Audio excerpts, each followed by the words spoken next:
something called the 5-star shout out.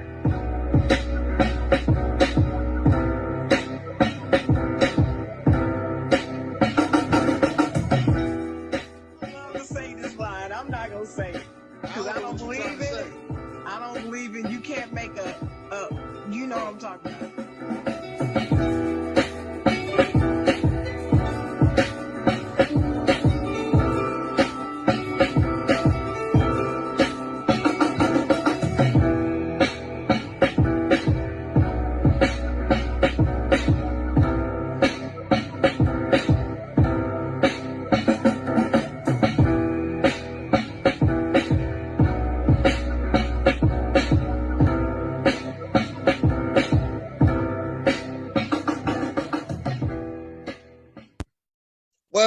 Well, good morning, ladies and gentlemen. How's everybody doing out there? Hope y'all having a beautiful Saturday morning. Hope y'all had a beautiful new year. This is the first show of the new year. Hope y'all had a beautiful new year. Great to see my fans and family out there. I'm excited. I'm back here with my host, the Chocolate Girl. How you doing, Chocolate Girl? Hey, Den. What's going on? Happy New Year. This is the first show of the new year. Really excited. Excited to be here. Did you have a good New Year's week? Yeah, I had a good New Year's week. Went back to work. The kids wasn't too bad. Wasn't too wacky. Everything been all right. So that's good. Back to work, been having a good time. So did I. I got to see my grandbaby. You know, when I see the grandbaby, everything's everything, you know? That's right. That's right. That little boy. You know, he'll be one. He'll be 1 in 3 weeks. That's good. Can't believe it. Definitely good to hear. Progression. Time gonna go by fast. Well, you know. Yeah. Gonna go by fast. Gonna go by real fast now. Yeah. Well, listen, as y'all know, today we got 2 special guests in the building because today is our segment, God Damn That DJ Made My Day. It's one of my favorite lines in Run DMC, you know, Peter Piper. But we have DJ Erock in the building. What's up? How you guys doing? Thanks for having me on. Yes. And we have DJ Travis in the house. Yeah. Travis Gales, DJ Travis Gales. Hey, hello, everybody. Welcome. Pleasure to be here. Yes. Glad to have y'all. Definitely glad to have y'all. How was y'all week before we get into all this ruckusness of DJing? Either one of you. I'll let Eric go first. He was here first. Well, why don't you go first? Because actually, I got the train rolling through, so okay. I don't want to. I'm going to try to figure out a way to mute myself. Well, once again, thank you guys for inviting me. I love that I am on the first episode of the new year because once you experience the first, you can never the first can never be duplicated. So thank y'all for being here. And this week is so good. It went by so fast, of course, as all the years seem to be now. And so I'm just optimistic and excited. I think I'm hearing stories that people are still catching COVID, so we just need to be mindful of that. But the venues are still open, and the phones are starting to ring with opportunities and gigs. And so the week went pretty good for me from a DJ standpoint. Great. That's good to hear. Yeah. Yeah. New Year's week was good. It was almost kind of for our family, a salute not only to the new year, but to the end of December. The holidays were, holidays can be rough, man, when you're hosting and family and organizing everything and cooking. Yeah. And my wife's birthday is also in December, and there was some business travel in there. So it was just probably 3 months worth of activities crammed into one single month, which of course you enjoy because you're around friends and family and it's all enjoyable. But man, I'm sure you guys know it can sometimes get very exhausting. Yeah. So it was a celebration of the new year and a celebration of taking a little break from December. Well, that's good. I'm glad that y'all can both be here on the show and actually let people know exactly about yourselves. But you know what, Erock, could you do an introduction about yourself so that people can know exactly who you are? Well, my audience, I know a lot of people do know you, but I'm going to say my audience can know exactly who you are. Yeah, thank you. I am a DJ. I've been DJing since 2012, but I'm also a sort of a one market, one football team, one sport, social media personality in Philadelphia, where I do videos for the Philadelphia Eagles. I've worked for the Philadelphia Eagles. I've worked for NBC Sports Philadelphia. I've had my own podcast, and mostly Eagles related, but I still rock a tailgate DJ in it. I still rock a party DJ in it. And yeah, so that's pretty much my story. That's good. That's good. DJ Travis Gals is in the house. All right. Let me get your introduction. Thank you for this opportunity. Yeah, again, my name is DJ Travis Gales. I'm from Raleigh. I like to say Raleigh, Durham, North Carolina.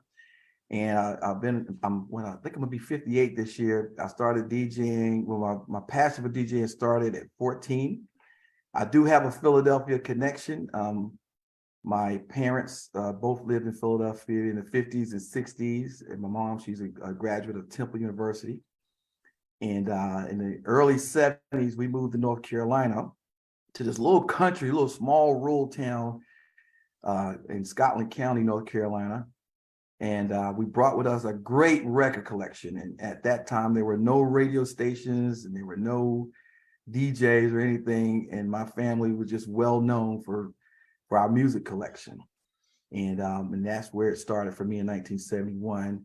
And then in I guess sort of the late 70s, I had a set of relatives that moved from the South Bronx, just as Grandmaster Flash and African Bambaataa was developing hip hop, and they would bring the mixtapes from the parks, and those mixtapes just fascinated me back in 77, 78, 80. And from that point on, I just wanted to be a DJ. And then that led for me starting my own mixtapes in the 80s, and then in the 90s. I was a radio personality here in Raleigh for 97.5, K97.5. And then in the 2000s, I switched to marketing and sales. And I work with promoters and club owners and promoting events. And then in 2010, I got inspired again to start back DJing because of all the technology and that was available that inspired me again. And so now I host a Friday night mix show here in Raleigh, Durham, on 90.7 FM, playing old school from the very same songs I started listening to back in the early 70s all the way to now. And I got a couple of bars I DJ at, and I DJ corporate events and festivals. There's a festival I do every summer here in Durham called the Playlist Concert Series, where the first Friday of every month, we broadcast my radio show in the park in Durham. And then we bring a live band, and then it's live on the radio, and it's about 3,000 or 4,000 people out there the first Friday of every month, May through October. And so we've done it, I think, 3 years now. And so I'm starting to get known for that. And so I'm looking forward to 2023 to taking it to the next level. All right. That's good. Awesome. That's definitely good to hear. Now, as I said in the beginning, I Run DMC. Goddamn, that DJ made my day. That's one of my favorite songs. That's one of my favorite lines right there. But as y'all being DJs, y'all get hired for these events. And I want to know from y'all being DJs, how important is y'all role? How important do y'all feel y'all role is as a DJ to make sure this party is rock on having a great time? Well, it's super important. I mean, you're the heartbeat, you're the pulse to the entire party. And every party is going to be different. So it's not only the DJ's responsibility to play music that is going to get the party going, but also to reading the crowd. I feel like, and I'm sure DJ Travis understands this probably more than most DJs today. It's less about keeping your head in the laptop and more about reading the crowd and reading the energy and knowing which direction to go based on experience. And mic work too. DJ Travis probably does a lot of mic work. A lot of the older DJs will do mic work, get the crowd going. I was fortunate enough to be, of the newer age where, my DJ experience was mostly through Serato. It's not through vinyl. But I was fortunate enough to be taught by a DJ that did do clubs in Baltimore in the 90s and knew how important not necessarily mixing was, although that is important, but also mic work, crowd work, get your head out of a laptop, keep your eyes up, read the crowd, see what's going on, see an opportunity to get the crowd involved in something. So it's not just playing music. That DJ's role to me is not just playing music. It's the vibe coordinator of the entire event.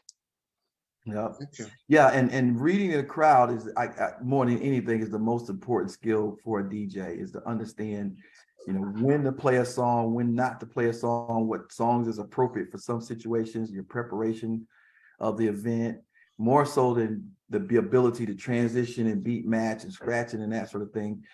Just knowing, do you have enough music, and do you have the right music that set the vibe for the facility that you're DJing out of? And so, one set of music that you might work here may not work in another venue, and even the time of day wouldn't even would change the type of music that you play. And so I do events, for all ages and all races and all groups. And so you may come hear me one day DJ and you go, I didn't think Travis can play this kind of music. Or you may come up to another party and go, well, Travis, I didn't know you know hip hop like that. And so just my background and experience, and it's really because of my time, that it's not all about me. It's not even about me. It's about the audience that I'm trying to please. Okay. Now, what are some of the things that y'all bring to the event? You mean equipment wise? Equipment wise. Okay. All right. Well, there are all kinds of types of DJs, because you got your mixtape DJ, then you got your club DJ, and you have your mobile DJ, and then your mobile DJ is the one that has to have speakers and sound. And then of course, but if you are just a club DJ, you just bring your turntables, laptop, and your records. And in some cases, if you travel, you just you send the bar owner a writer saying, hey, I just need a S11 or S9 Pioneer mixer and these types of decks, and it's provided for you when you get there. You just bring a laptop. So it's just a matter of what lane you're in and what avenue you want to choose to be a DJ. Okay. All right. What about you, Erock? So actually, I'm in my den here, so I'll show you exactly what I bring. Okay. I don't have it plugged in. This is the Newmark NS72. I started on the NS71. I don't have it plugged in. The reason I like these is it has the wheels on it, but it's direct drive and it spins just like vinyl and it feels like vinyl. I started out, on the techs. By the way, wow. You'll appreciate that original cartridge. So I have 4 techs in the mixer and everything, but it just gets a little cumbersome having to carry around either a giant coffin or like 3 different boxes. That gets to be a little bit of a pain. So these nice controllers, that I think these are the only ones that have like the vinyl on them, so it stops and it feels just like vinyl. I try using Pioneers with the digital jog wheels. They can get tricky. And every DJ's got their feel for their own preferred equipment, but I still like the old school feel of vinyl, and I'll bring that. And I do have 2 self-amplified speaker stands. I can fit everything in the little Toyota hatchback and go. Yeah, sounds good. That definitely sounds good. Now y'all don't have the light show or anything like that, because we got guys that got a light show. They got fog. You know what I mean? During their DJ set, y'all don't have none of that. Well, if the place requires that, but mainly, like for instance, there are some guys who are mobile DJs, and here's the thing: what the audience don't always realize about DJs is that there are 2 camps of DJs. Okay, there are DJs that are what I consider are service DJs, and then there are DJs who consider themselves as artists. Okay. A service DJ, the difference between the 2, they both are entertaining, they both are talented. But the difference between a service DJ and an artist DJ is a service DJ is not responsible for bringing the artist to the event. Okay? When you DJ a wedding, the bride and groom brings the guest. When you DJ a birthday party, the person that's planning the birthday party brings the guest. When you do a corporate event for a company Christmas party, the Christmas party people are already invited. They're going to be there whether you show up or whether Bobo the Clown shows up. It really is not going to make a difference who's the DJ. Okay. Now, an artist DJ is something totally different. A radio guy, mixtape guy, somewhat of a club guy, festival DJ. That guy is on the flyer, and it's his responsibility to make sure people show up at the door and is willing to pull out their wallet and pay. And so those two mindsets are totally different. So the first half of my career, I was an artist DJ, meaning that I was a guy in my bedroom. I made mixtapes, and people purchased my mixtapes. My mixtapes, were popular in high school and in college, and it was determined upon them liking my mixtapes. And then I became a mobile DJ, and I was doing school dances and college parties and that type of thing. So again, I was providing service. So in that situation, yeah, I'm going to bring speakers. Yeah, I'm going to bring lights. Yeah, I'm going to bring fog and whatever thing that brings the experience to my client. But the crowd is not my crowd is not going to matter whether it's me or whether it's Erock. It's just, so that's the difference between the two types of DJs. So now I'm in this part of my career where I'm a radio announcer. And so it's my job to make sure I have listeners. And so it's my job to, when I DJ at the house on Monday nights, that people come. Not necessarily to come see me, but I feel it's my responsibility to promote, because if people don't come, what am I worth to the bar owner?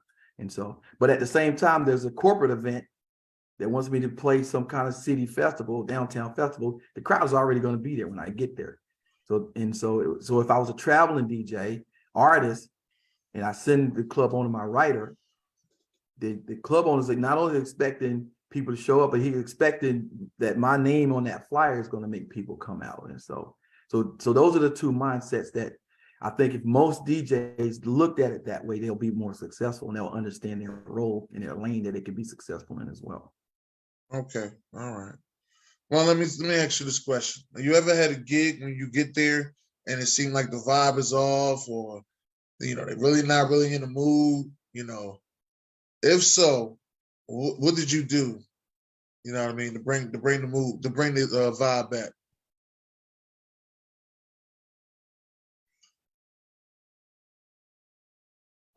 You mean like a vibe when you get there and nobody's there, or it's No. It's just like people there, but they ain't interested in, music at all. Like they just there. Like they called you to come to a DJ set. right? People are already there, but they really went into music. The vibe is just off. Well, in the early days, dancing was first priority to any event. Is that if nobody's dancing, it's not a good party. And then somehow in the last 15 to 20 years, dancing is not a priority to people having a good time. And so there have been times where I've DJ'd a wedding and DJ'd an event and people sat down the whole time. And I'm thinking like, well, when I played this song at this other party, everybody jumped up and started. And I'm like, and then at the end of the night, they walk up to you and say, man, you play some great music, man. We had a great time. Let me get you. And I'm like, okay. It was white people, wasn't it? Get up once. What'd you say, E? What'd you say? It was white people, wasn't it? You can be honest. Yeah, I've seen. I would say yes in some cases, but it's starting to creep up in other races as well. I can tell E from Jersey. E from Jersey. But it's like that. It's like that in the black clubs too. Is where all the women are dancing and the guys are standing on the sideline watching. But again, at the end of the night, man, you turned it out. You brought it. You had it lit in there. I'm like, and they may have only been lit for 2 records from some Lil Jon record. And like, okay. Then the other 30 records, they just sat there and drank, and and maybe 1 or 2 people may have gotten up, and it is what it is. And so I try not to worry about it. And then I'm at the point now where I don't be anywhere where I don't think the vibe is going to work for me. So if I think the vibe is already a challenge, it's pretty much not my spot to be in anyway. That for me, I'll circle back around to what I said originally. It's all about reading the crowd and understanding what kind of clientele you have in front of you. Some gigs are like that. Some gigs are, and I use my own people, white people, that just don't like to dance or don't know how to dance. And then so all of a sudden you are, like Travis said, you are playing those songs that, normally people get up and dance to this, but for some reason you can't lure them off of the out from their tables and onto the dance floor. So okay, let's try something different. Let's try the old white guy special. Let's throw on Sweet Caroline, at a certain point at the night. And dude, sometimes it's just in travel though, it's the sing along special. Yeah, they don't want to dance. Yeah, they want to sing Summer '69. They want to sing Shook Me All Night Long. They want to sing, and then all of a sudden you throw in some Earth, Wind, and Fire, and that's like, all of a sudden you start seeing some hips move. But some of those gigs are like that. Some of those gigs are just weird. Okay, some of the gigs are country. Sometimes all of a sudden you throw in just a little Luke Bryan just to see what happens, and all of a sudden you get something. You get somebody. You get that one group of girls that was standing in the corner. They go, "Oh my God, it's Luke Bryan!" And then they go out on the dance floor. You're like, "Oh, we're on to something." And that's the DJ's challenge. You have to be well versed enough not to be. I like the term open format. Yep. So now. I'm not going to play just hip hop. I'm going to play things to see what the little appetizers out there to see what people are hungry for, and then go from there. Right. And then base the rest of my set kind of around that. But then you can weave in and out of that. If you're doing, all of a sudden you realize, all right, this is a little bit of a country crowd. It hasn't happened often, but it happens. Yeah. Okay, what else can I intertwine with that to try to keep that vibe going? And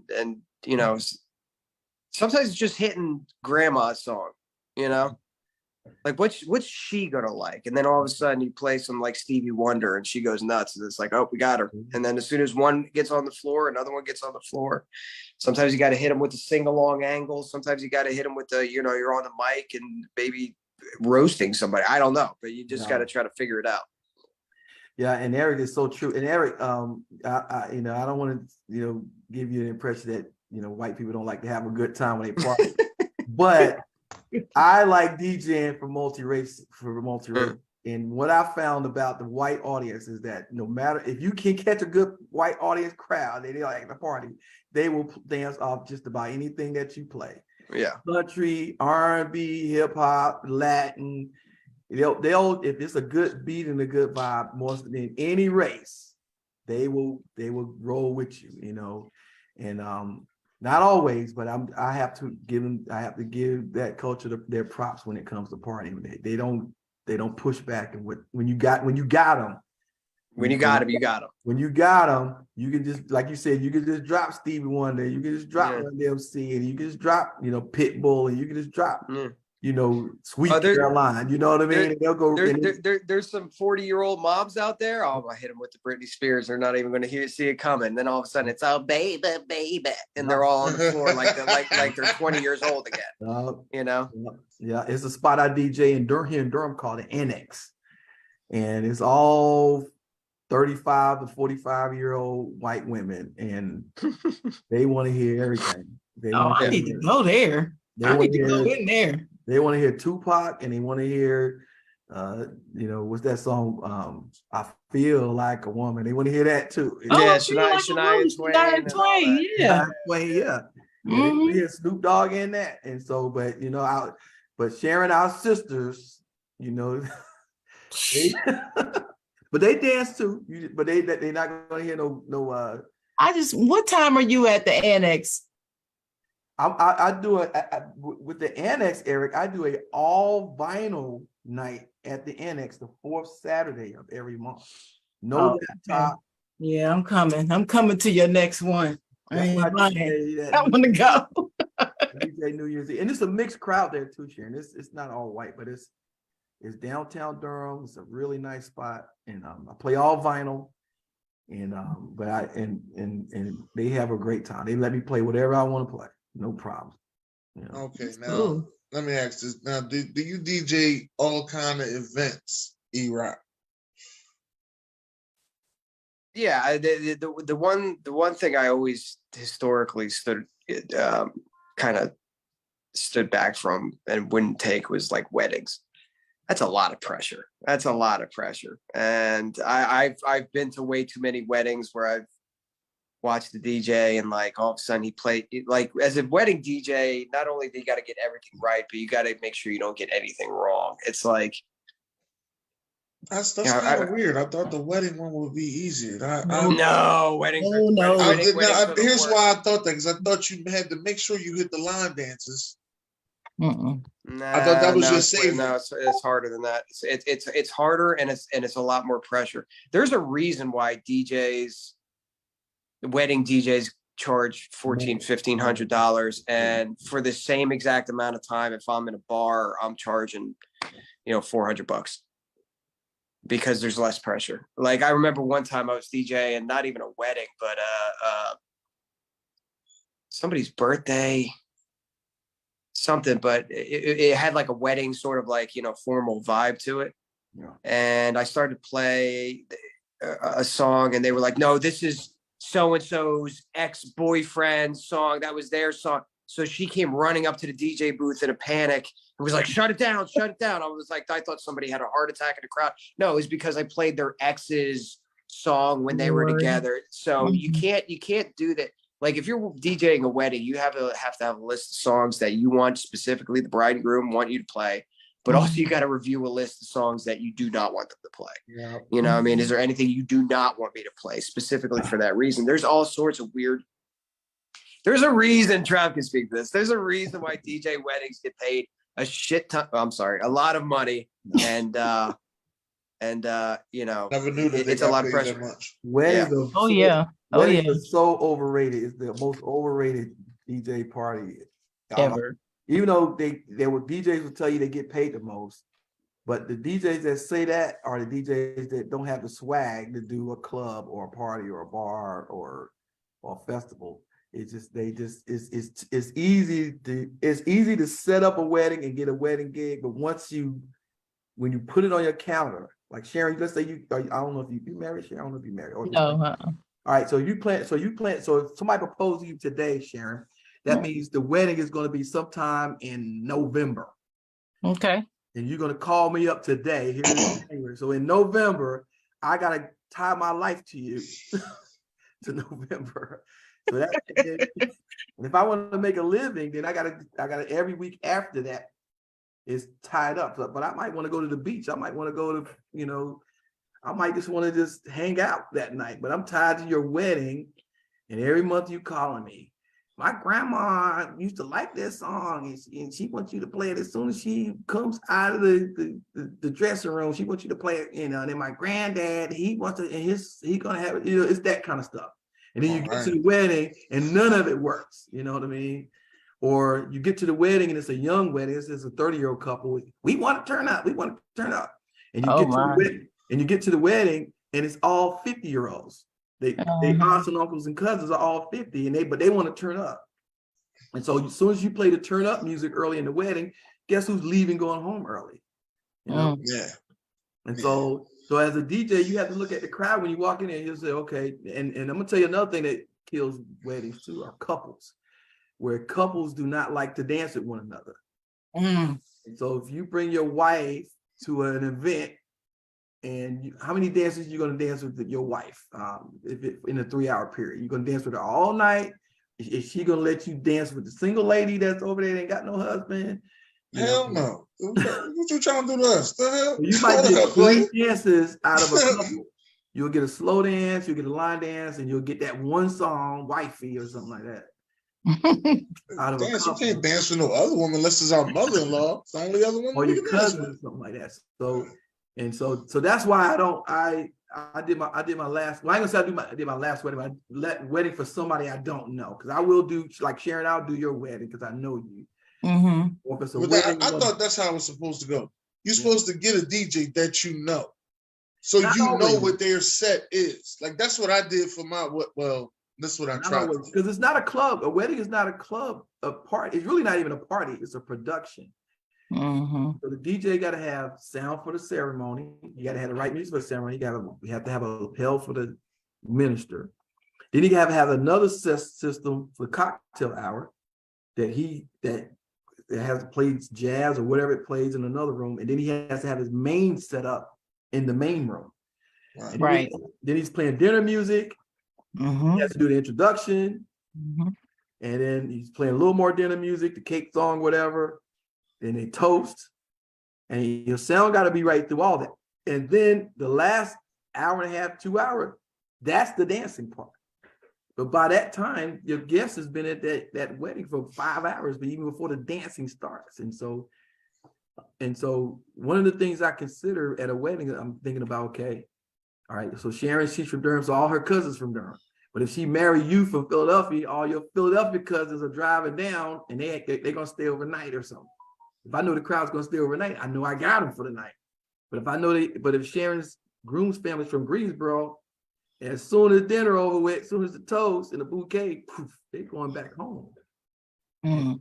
So all those kind of things come to play. And that's one of the reasons why I don't like doing weddings.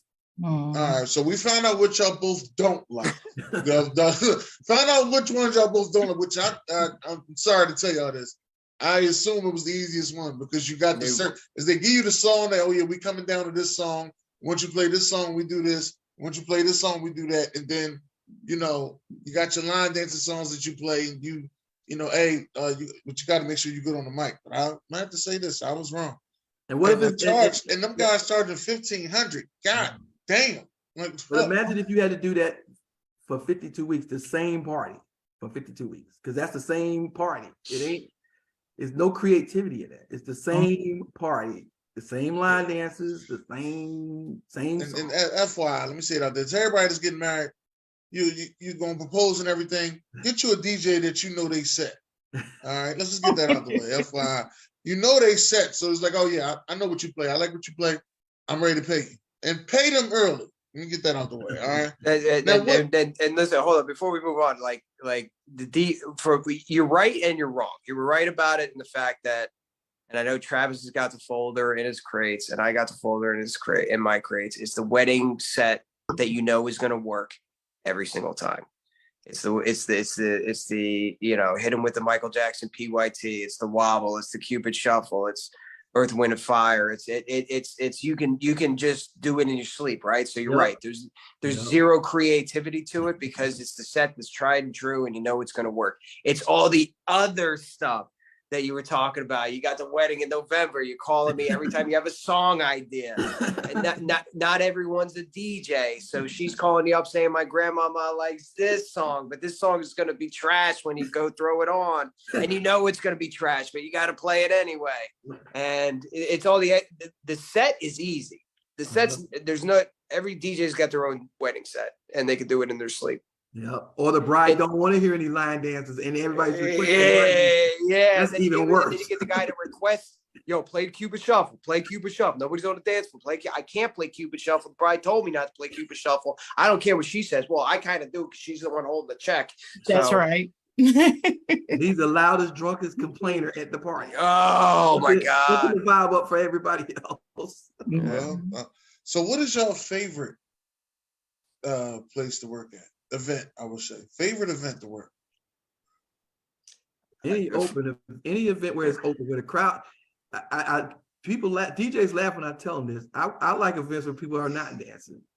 I like, there's, I don't know if Sharon, I don't know if you ever came to my TGI Fridays, Thursday nights, but that was I have. Long time ago, yeah. That was one of the best because it's not a dance. It's not a dance bar or anything. It's just people in there eating, they having a good time, they vibing. I'm reading the crowd. I'm doing my transitions. I'm showing off my skills, and I am playing dance music, but it's that's where you get to be an artist, where you don't have to worry about playing the Cupid Shuffle or worrying about if I play this song, is it going to clear the dance floor? That's any event where the crowd is just having a good time and they vibing, and if they're having fun, Now I'm not saying that you don't play a song and make them dance, but the dancing is not the focus of the whole event, meaning that, I got to keep them on a dance for the whole night, or the night is just going to be a wash. And so the thing I do in the summer, to play this concert series, that's not a dance event. They're just out in the park having a good time, and I'm just playing the vibe music, So that's kind of festivals and that kind of thing. That's where I like to be. Okay. What about you, E? I've reached the point in age where, when I was younger, it's different than when it is now. And when I go into the grocery store, I hear the songs that I used to party to, the bangers that used to be at the frat houses and the parties and in the clubs, is now getting played in the frozen food section at my local grocery store. Yeah. So I love doing the, let's say 35, that might even be young. Yeah, well, no, 35 to maybe 50 crowd, that every time you throw on a song, they're like, oh, like they're like, oh, I remember. And they just can't help but dance because there's nostalgia mixed in with the feeling for the song. So there's a beat, which is going to get them moving, and it's a good song, and it's a body shake or whatever, but there's also that nostalgia factor. And then you start seeing smiles. And every time you transition into a song, because I do like to mix, like transition in a song, you hear that little bit of it, and they start to recognize them. They're like, oh my God, is that? And then it drops, and then you're like, oh, so like I can't do young kid parties anymore. I can't do college parties anymore where, 21-year-old white girls are coming up to me saying like, oh, can you play little this and little that, I don't know any of these people. I'm sorry. I'm old now. Then I tell you some people like that in hip hop. I don't know none of them people. I don't listen to none of that. I told you. Yeah. I told you, Travis, I said, that's why you was like, man, how you gonna disrespect? I said, it's not disrespect. There's people out there that, now how old are you, E? They just don't. I'm about to turn 41. Yeah, see, I'm 37 and I try to listen to everything because I need to know who's who. So, Trav, you're a DJ, Travis 57, he was saying, yeah, but I listen to all of it. I'm hip hop. Yeah. E41, he said, I don't listen to no little nothing. You see what I'm saying?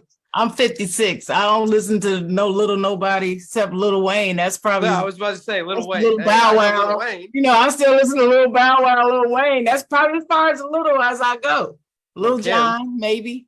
Lil Kim, yep. Love Lil Kim, but that's it. I'm getting a little worried about the future of it though, because now Erock, I like DJing for middle school kids. Like middle school kids like 80s music. They like anything that makes them dance, and they have a little bit of freedom other than having to behave themselves. Middle school kids have to stand straight in line. They have to be quiet. They have to, be good in school, be good in class. They have to be orderly. They have to listen to the teacher. And then when you get them at a party, they like, it's all party. And they've never been to a club, so they don't even know how to be hood or have any swag. So I like, middle schoolers. High schoolers are totally different. They wait for the lights to come off so they can get nasty, and I don't want any part of that. I don't want the music that they want to hear. They used to be me. Sure. They just wait for the lights to go off. As soon as the lights go off, I'm getting a Wally. As soon as the lights go off, I'm getting a Wally. So I want nothing to do with high school or college. It's just they are the worst, and so I stay away from that altogether. It's just but the thing about it, that age group is getting older, and that music is going to travel with them. Yeah. That's the sad part, because my music is traveling with me as I get older in the events that I do. But that music is, I don't know what's going to happen when I get 60 and I'm still DJing, and there's this 40th class reunion, of kids in the early 2000s. I'm like, oh God, what am I going to do for them? But it's fun. But anytime you can match, and it's not just my age group, although I do enjoy that because I do enjoy the music and I grew up with it. My other favorite one is like maybe my parents' age, and where it's all 70s and I got all the re-drums and all the 32 beat intros. And anytime you can match an age group with a certain genre or era of music, and you make them smile because I remember this song, or I haven't heard this in yet. Like that's I like that when you can match the age group to the music that they grew up listening to, because it sparks not only a good feeling or a drive to dance, but it also you can tell it hits them different. It hits them different because they remember things about their youth. Right. Well, right now the sweet spot is 2K. Because that age group is like your age right now. You said, I think you said it was in your early 40s. That's really where we are right now. 2K is like where the 80s was a long time ago. And that, unfortunately for me, that was the era where I wasn't DJing and I wasn't in the clubs because I was, a family guy, I had kids, I was too old to be in the club. And I missed that whole crunk era, Destiny's Child, the early Lil Wayne and Cash Money and all that. I really don't know the vibe of that audience. And I struggle with that age group. But it's funny, I started back DJing in 2010, and I know all the BMF artists. I know Jeezy, I know Future, I know the Drakes. I know that. I can kill that, because I got back into the sequence of music. And but if you miss that sequence of music, or you've never experienced what it was like to be a DJ in the 90s, it's hard to get that vibe. If somebody says, hey, I want a 90s party, and all you play is Tupac and Biggie, and not play all the music in between that we played Tupac and Biggie, because you haven't had that experience. And so that's one of the challenges, and that's one of the things people should realize when they book a DJ. I can download a whole batch of 70s or 60s music, but was I there? Do I know that in between cut that Sam Cooke made or James Brown made? And I'm just still playing, I Feel Good, when James Brown had a whole 3 or 4 decades of music. Rack of music. Oh, well, with that being said, then what genre of music do you lean towards, or are you open to any genre of music? I'll go exactly what Trav said, and that's a 2K sweet spot, and kind of filtering off. Like you can still hit them with a lot of the 90s old school hip hop. You can still hit them with stuff post 2K. But I got a really good 70s set. I got a really good set, like 70s disco, funk. Because my parents, I would like mix stuff up for my parents to play. You know what I mean? like, here, this is the stuff that you grew up listening to. Here, you listen to this. And I put a lot of work and a lot of time in making sure, all the songs and all the, kind of match. Trav, when you're trying to like mix 2 songs together and it's just the beat's on time, but it just sounds like gears grinding. Like these 2 songs are not meant to go together. Yeah. So I make it a point when I'm doing stuff for my folks that it just seems like a seamless thing. And so having done like 5 of those mixtapes or whatever, I feel like I'm pretty well versed in it, even though I was born in 82. I'm like, I could do 70s. I could do 70s. That's what's up. Well, for me, I think every DJ always leans toward the music that they were passionate about when they first got into DJing. And so for me, it was Erock, 1978 to 1983. That's like what I'm passionate about. In my show that I play on Friday nights, that's what I play on Friday nights is funk, disco, and R&B. And so, but on the low though, the music that I love to play, that I wish I could play if I could play all the time, would be the music between 2005 and 2014 in terms of the crowd. I love playing Black Eyed Peas, Kesha, Jessie J, Teo Cruz, that EDM era. That's the area I like DJing the most, and I like the crowd, how the crowd reacts to it. And so the other genres I do like, it just you have to fight with the crowd to get them motivated or into it. But that when I play that music at corporate events, at weddings, at the festivals I do, it just lights up the crowd. And if I could do more of that, I would do more of that. That early kind of pop culture introduction to EDM was that's a good one too, because just like I said, like every DJ's got their wedding set that they have and they can do it in their sleep. Yeah. That era that you're talking about that you wish you knew more about is either $120, $125, $128, or $130. And you can just BPM. We're talking about the speed of the records. Yeah, speed of the records. You can mix anything. It's the easiest stuff to mix to because it's all in the same wheelhouse, Right, but the crowd just with it. The crowd just. Oh yeah. But the thing is, you can go back to your 70s set or your 80s set and then come back to it, right, and still hold that young crowd. Yeah. And so that's why I love that crowd so much. I love that audience so much, and a lot of places that I even that I look to DJ, I know I'm going to play that set, and so it's gone. That era is over with now, but I wish I can. I'm hoping it comes back at some point in an old school way. But I play those songs. I still play those songs, Eric. The Black Eyed Peas and Flow Rider. Give me somebody. Yeah. Party rock anthem. Them guys. Katy Perry. Yeah. All that. Gaga, all that. Lady Gaga. That's Lady Gaga, Justin Timberlake, Timberlands. Yeah. That was a Let me ask y'all a question. Since y'all got so many ones y'all like to play, which ones are y'all refuse to play? I'm not playing that. I got. Let me explain something else I'm gonna say. When I was working at the River Deck, and like around 2014 to 2017, I was working at the River Deck. The DJ used to come by. I think his name was Scott Styles. I might even mess his name up. That's his name. But he would get excited if he rocked the party and then play no Beyonce and no Rihanna. He said, "I ain't played no Beyonce and no Rihanna. I'm the man tonight."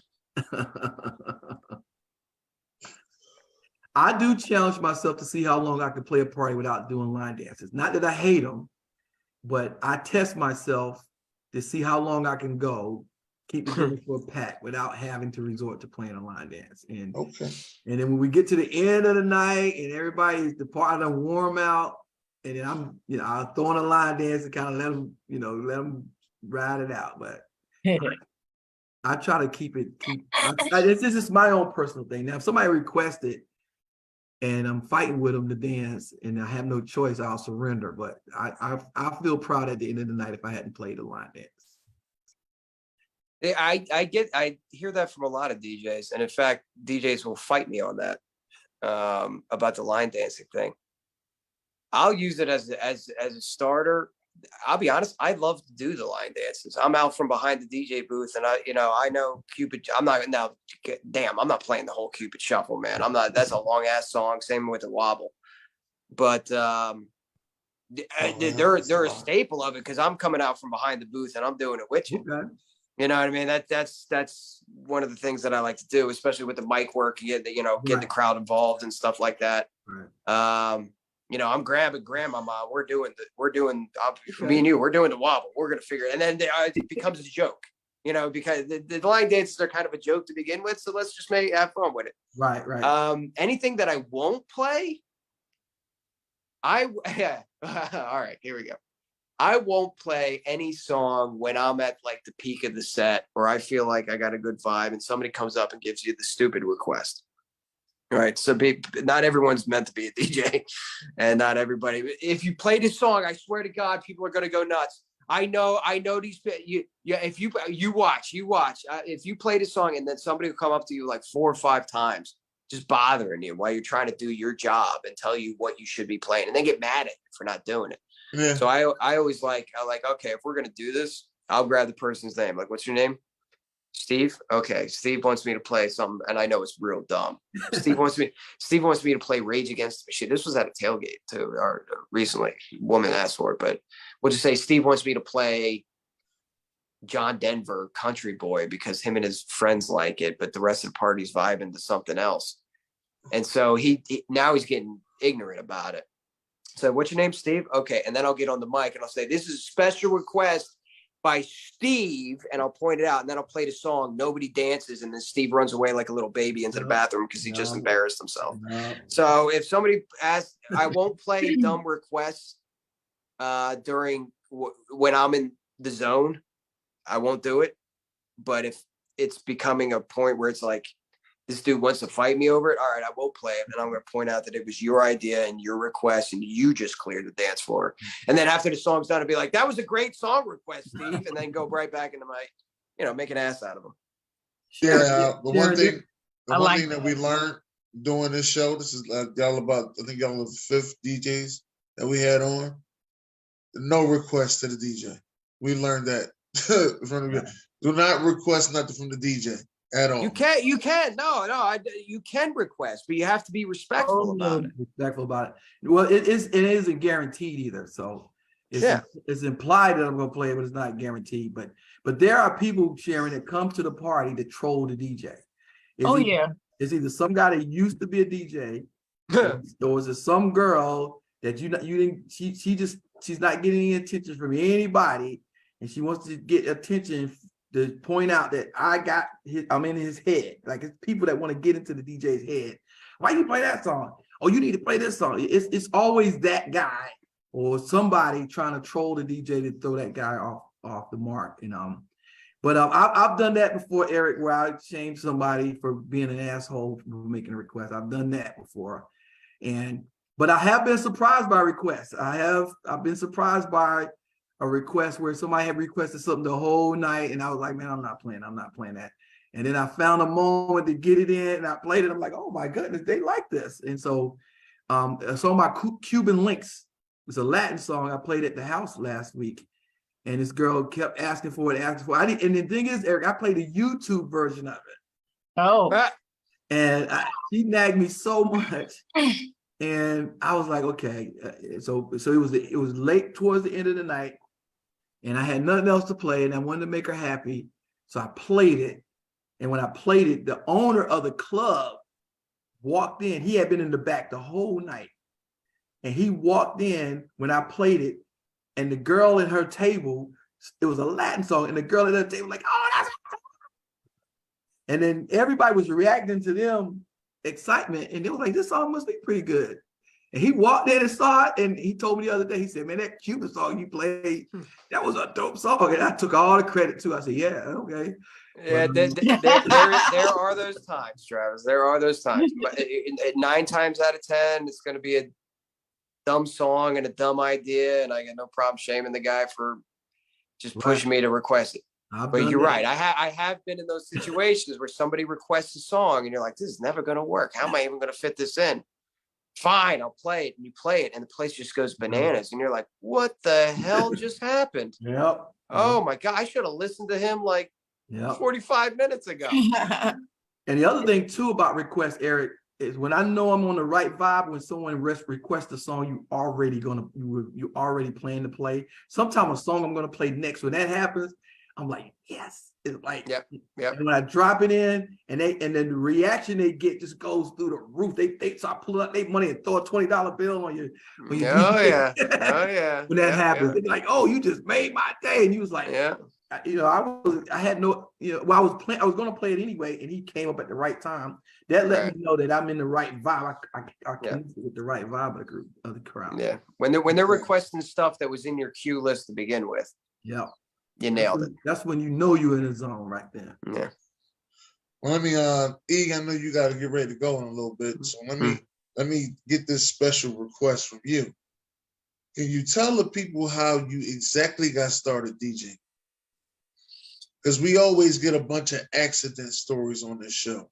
We have to hear this accident story. We do. Yeah, my story is going to be an accident story. So, I was big in the Philly sports scene. I had worked on ABC and NBC for Eagles Television Network, NBC Sports Philadelphia, the whole thing. So I already had a personality, an entertaining personality, and I was good on the spot with a microphone. Okay. So they built this Xfinity Live place right by the stadium complex, right by the Wells Fargo Center where the Sixers and the Flyers play, Citizen Bank Park where the Phillies play, and Lincoln Financial Field, my favorite, where the Eagles play. And it was like a club / mega sports venue. And for the Flyers and Sixers and, I'm a season ticket holder, so I wouldn't do Eagles games, but Phillies games, they wanted like somebody to play music in between the commercial. They had this giant screen, right? So you would be kind of emceeing the game and playing music during commercials. So they hired me to do that, but every venue had its own DJ. Bully's Pub had its own DJ. PBR had its own DJ. What was the ale house? They had their own DJ. Anyway, so I had about 4 of the best DJs in Philadelphia teach me how to beat match and how to do Serato and all the tricks and everything. Probably I learned what takes people 3 years to learn, I learned in 6 months. I was in a very, very fortunate position to be taught by some of the best DJs in Philadelphia and just have DJ Roby 1, DJ Kevlar, Rob Roy, who's still doing there. Who's still there. Who was the other guy? He does down in Atlantic City too. We're all a little. Roby 1 sounds familiar though. Yeah. So they basically taught me how to DJ to the point where, 6 months later, I was pretty polished. And it wasn't just batching beats and learning the tricks on Serato. It was what songs to play, what not to play. Again, all the stuff that, Trav had to really like cut his teeth, right? For years, you had to like learn that stuff. I got it told to me. So I had the cheat code, man. Trav, I had the cheat code. So, that's how it happened. And then I just started DJing the occasional wedding, but mostly clubs, Valley Forge Casino, clubs around Pennsylvania, and so on and so forth. So something I accidentally stumbled into just by being, and that's why I love mic work so much, and getting the crowd involved and being on microphone and being able to, get everyone involved, is because that's how kind of I started with it. Man, that's exactly how I met you. It was through your mic work. Exactly how I met you. And then I seen a video of you talking smack at the Eagles tailgate in Arizona to a Cowboys fan. That's him. Like, yeah, okay. Yeah, right in the middle of the song, you're throwing a big party, but man, I'm not missing up an opportunity to have the whole crowd chanting "Dallas sucks" out of Dallas. You have to see those opportunities, and it's through words, it's not through music. But if you can blend the two, you can. It takes it to another level. It's definitely good. Definitely good. I think Chocolate Girl is on you now. Chocolate Girl. Is it on me? It's on you. Well, one of the last few questions I want to ask you, E, before you go is talk about a time where you had one of the best times DJing and a time that you had a bad time DJing. Like it was a bad time. The best times, there's too many to even think about, and Trav knows when you just got the party going. I mean, it's just when you got them in the palm of your hand and they're eating up everything that you're playing, and the next song just seems to be better than the song afterwards. And those nights are special. You can't go to sleep until 4 a.m. because you're still running on that energy that you had when you do it. The worst one, before I get out of here, and I appreciate you guys having me on. Thank you so much. The worst one was the wedding I did recently for a buddy of mine. And maybe he'll see this, maybe he won't, but he knows exactly what happened.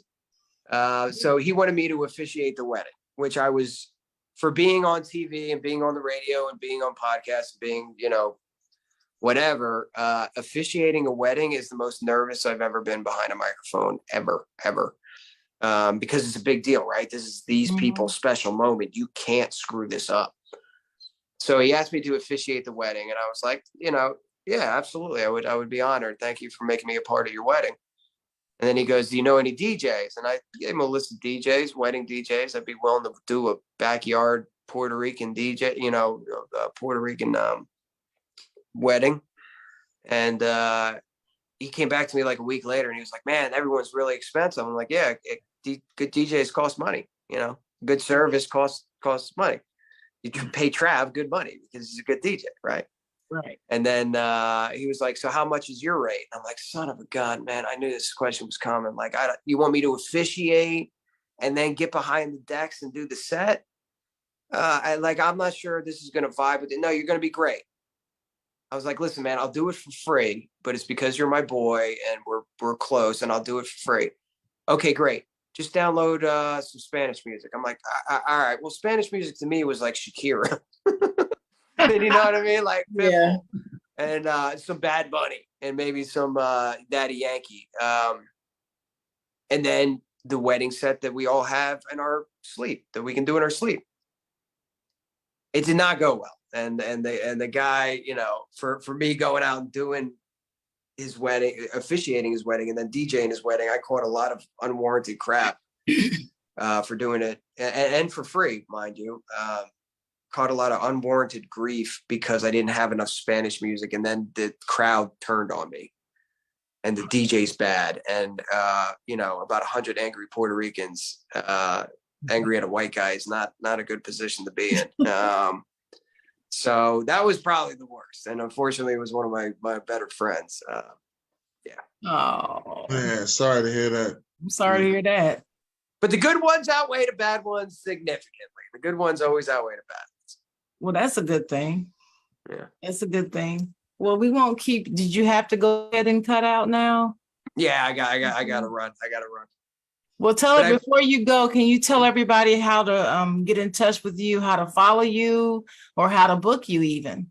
Yep, on Instagram and Twitter, you can reach out to me. It's the same handle either way. It's Erock_Eagles, EROCK_Eagles. All right. Any All final things, Dennis, you want to say to him? Nah. Go ahead, E-Rock. Thank you for coming on. All right. You got a pleasure talking to you, Trav. Hey, best of luck to you, man. Be good. I do travel too, man. So give me a holler. I will. Thank you so much. Take care. Bye. Thanks for coming. Yeah, he's funny. He is so funny. I like him too. So for you, Mr. Travis Gales, can you talk about one of the best times that you've ever had DJing? It's interesting as you see that, between Eric and myself, we share the same situations, even though he's in the northern part of the country and I'm in the southern part of the country. Even though my career is 12 years old and my career is 35, almost 40 years old. We still share the same vibe between one another. And so he was a good guy. Yeah. I'm still having great days. I can't really pull out one that was the best day. That was I think there was a talk about he mentioned, I think Dennis, you asked what got you started, and for me, yes, it was that Grandmaster Flash mixtape I got in 1978 that I listened to every day to my tape pop. And from that point on, I wanted to be a DJ in high school, and so me and my friends got together. There was about 8 of us, and we were going to put our money together. We was going to start a DJ crew. And, we was going to sell bottle tops and cut grass. We were about 15, 16, and we were going to get together and start this DJ crew. And then about a couple of weeks later, one of my friends I grew up with, my best friends, his dad bought him a DJ set. Wow. And we were so excited. We were just like, oh, yeah. He called us up. He said, hey, my dad just bought me a whole DJ set up. This was probably 1980, maybe. So we went over his house, and he was showing us how it all works. It was, this is the first time we ever even seen real DJ equipment, because up in this time, we only listened to mixtapes. And his dad came out the back, and his dad, I remember like it was yesterday, he said, and I'm going to tell you one thing about y'all little spunkers. I don't want to see none of y'all touch this equipment. I don't want y'all to mess with it. Don't touch with it. Don't get near it. Don't put your hands on it. And we all looked at one another. That's the wrong thing to say. Deflated, disappointed. Even my friend was disappointed. And but then what happened, he started doing gigs like right away. He started doing high school gigs right away. For my high school, every Friday they would have a party after the football game. And he from 1980 to 89, he was the top DJ in my area here in North Carolina. And his dad would not let us DJ with him. We could go to the parties and party with him, but we all wanted to be DJs too, and I wanted to be DJ too. And so I continued to make mixtapes, and we would go to his party. And the thing about my mixtapes at that time, mixtapes live from the club were more valuable than just straight mixtapes recorded at your house. If you a house DJ, you want a real DJ. But a mixtape from a party or a club with the DJ talking in the crowd in the background, them tapes was going for $15, $20, where my little mixtapes was going for $5. Right. And my friend was just blowing up. And so on my mixtapes, what I started doing was I had a little headphone and I would start saying little raps on my mixtapes. Oh.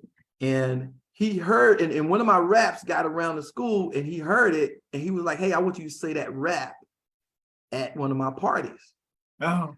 And so I became his hype man at these high school parties all through high school. And so that's how that's what got me in, but he still wouldn't let me on the turntable. But at some point during the party, like at 12 o'clock, I would, get on the mic and hype the crowd up. And then I did that in high school. And then when I got to college, I finally bought my own turntables. And at that time, I'm still in the bedroom in my dorm room making mixtapes. And then I did that for a couple years. And I did a couple of parties, but not really like these, paid parties and anything. And then I don't know if you're familiar with DJ Nabs, the DJ from Crisscross. Yep. Right? Mm-hmm.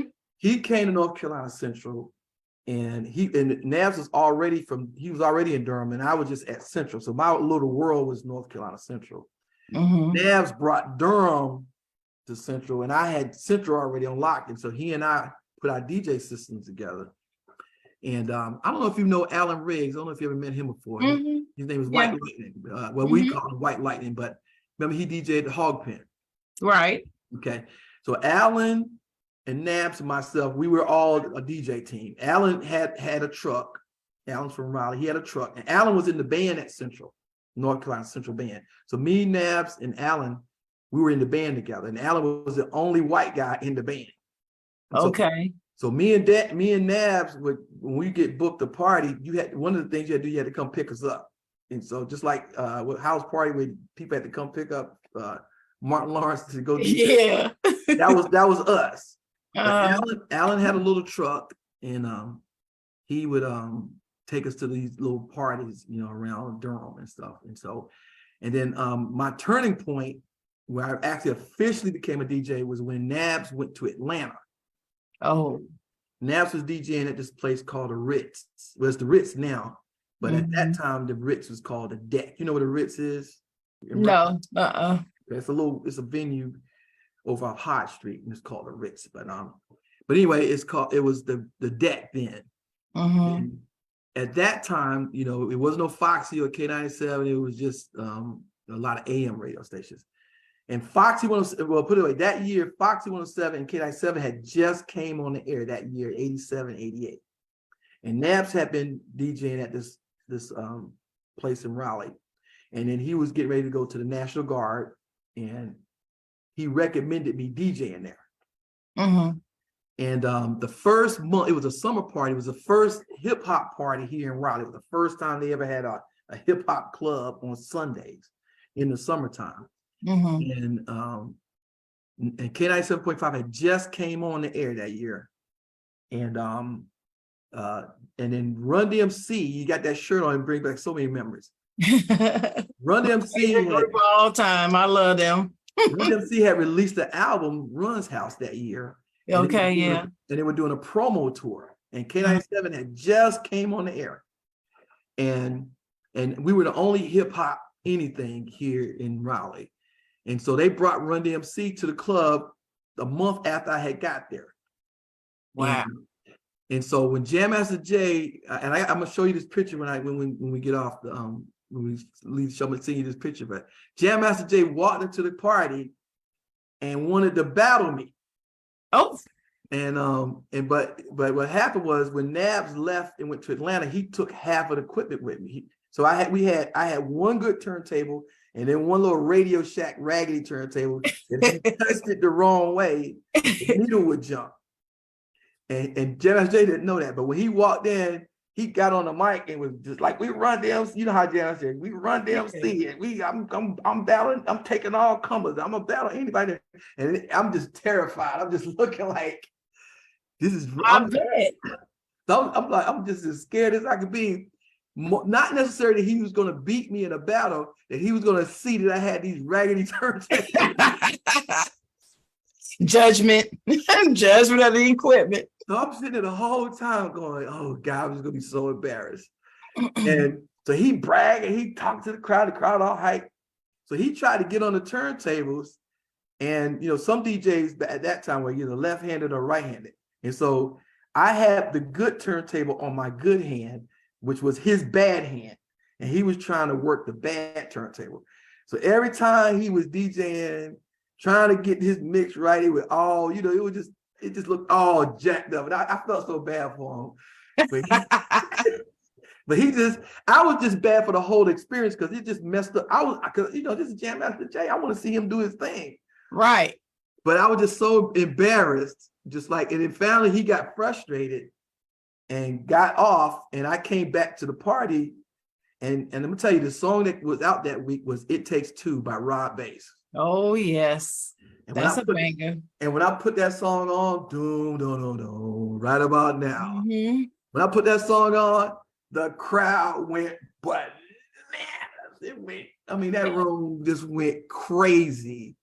And he wasn't even in the room when it was happening, but the crowd went crazy. And then from that day on, everybody was like, "You the guy about Jam Master Jay. You the guy." I've been that guy ever since.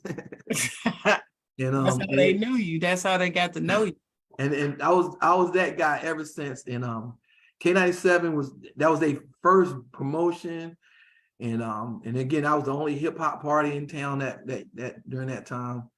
And I got on K9. I think it was 2 years later, I had my mix show on K97. And from 92 to maybe 96. And then I left K97 on Radio 1 in 2010 and started my own agency, my marketing agency. And so. All right. And then that's when I got back into DJing to kind of help my marketing agency, vsgmarketing.com, to get on, to support itself. And so I've been trying to get away from DJing, but I've been using my marketing skills to promote my DJ business, and that's what caused it to be so. Got you. Got you. I need to come holler at you. Need to give you my resume. Come work for you. Well, I'm at the point where I'm ready to need some help. So, but I'm glad that you brought me in here. And again, I am passionate about DJing. I would DJ if I didn't get paid for it. I can tell you really enjoy it. It was something that I always wanted to do, and the time was for it now because my kids are all adults and I got all this free time to do it. And the opportunity is so good because a lot of the DJs quit DJing or can't find a way to make money while they work at UPS or whatever they do full time. They can't really turn the corner on it because they've been led to believe that you can't make any money in clubs, but you can make any money. You can make all the money in weddings, but then they find out that weddings are pretty hard to do. Yeah. Especially giving up every weekend. Yeah, all the way up to the wedding. Yeah. But that's interesting that you say something about that, because that was part of my next question. Like, what is your view of the business of DJing the way it is now versus when you first started or years ago? Because let me just tell you why I'm asking you this question. I've managed DJs before. Right.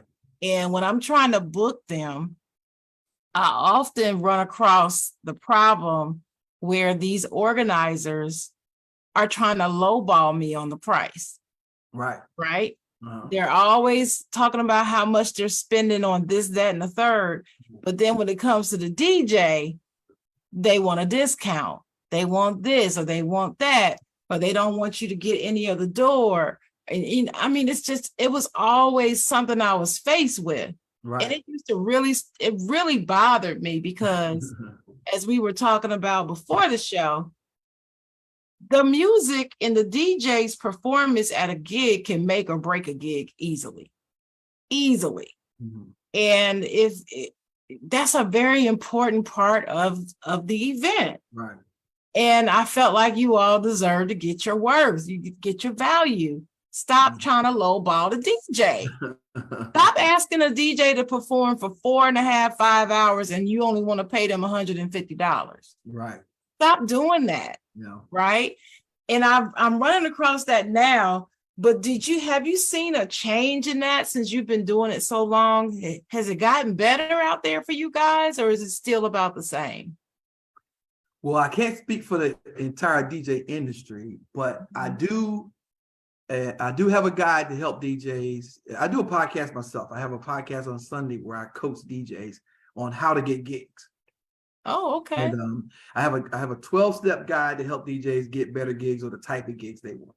And I'm hoping to have it. I wanted to have it published before COVID, but COVID kind of threw it all off. But I think this year I'm ready to publish it. But yes, that is an issue.